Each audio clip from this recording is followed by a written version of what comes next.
आज की एक नई खबर आती है जिसमें हम बात करेंगे स्मृति ईरानी जी की। स्मृति ईरानी बोलती हैं कि मेंस्ट्रुअल लीव नहीं होनी चाहिए। वो बोलती हैं कि वैसे ही इंडिया में मेंस्ट्रुअल से लेके टाबू कम नहीं है, और ऐसे में अगर हम पेड लीव दे करेंगे औरतों को तो मेंस्ट्रुअल टाबू को इनकरेजमेंट मिलेगा। प्लस जब औरतें मेंस्ट्रुएशन से गुजरती हैं, हालांकि वो बोलती हैं कि मैं खुद एक औरत हूँ, तो ऐसे में कोई औरत हैंडीकैप तो नहीं हो जाती कि वो काम ही नहीं कर सकती। और इस मैटर के अलावा दूसरे मैटर्स भी हैं जिनको प्रॉपरली रन करने की ज़रूरत है, जिसके कंपैरिजन में यह बात उतनी इसेंशियल नहीं है। वो ये भी बताती हैं कि मेंस्ट्रुअल हाइजीन पॉलिसी में ज़्यादा एक्सपोजर देना चाहिए। हालांकि इस हाइजीन पॉलिसी के हिसाब से एक औरत को किस तरह से मेंस्ट्रुएशन के वक्त हाइजीन को मेंटेन करना चाहिए, उसके बारे में इसका ड्राफ्ट तैयार किया गया था, जिसको प्रॉपरली रन कराने की ज़रूरत है। इससे यह बोलती हैं कि लीव पॉलिसी ही क्यों, इसकी जगह हम फ्लेक्सिबल अरेंजमेंट भी तो कर सकते हैं।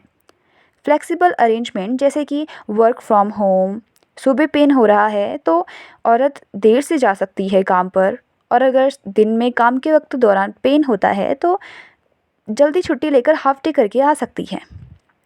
ऐसे में सीधा लीव पॉलिसी, इसकी ज़रूरत नहीं है। कोई ना कोई अल्टरनेटिव हम अपने ड्राफ्ट के थ्रू निकालने की कोशिश करेंगे।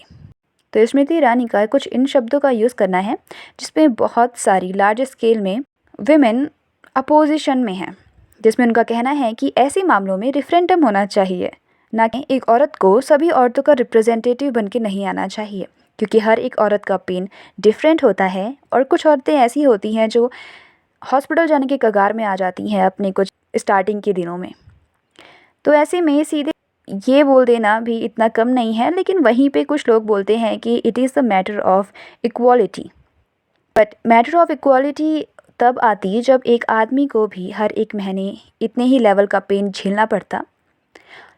लेकिन ये बात यहाँ पर भी आती है कि कुछ औरतें जिनको पेन बहुत कम होता है, वो भी यह सोचने में लग जाती हैं कि दूसरी औरत को जो इतना पेन है वो ओवर हाइप्ड है, जबकि उनको ज़्यादा समझने की ज़रूरत होती है कि if you are not going through that pain, it doesn't mean that other women will not. Views on it.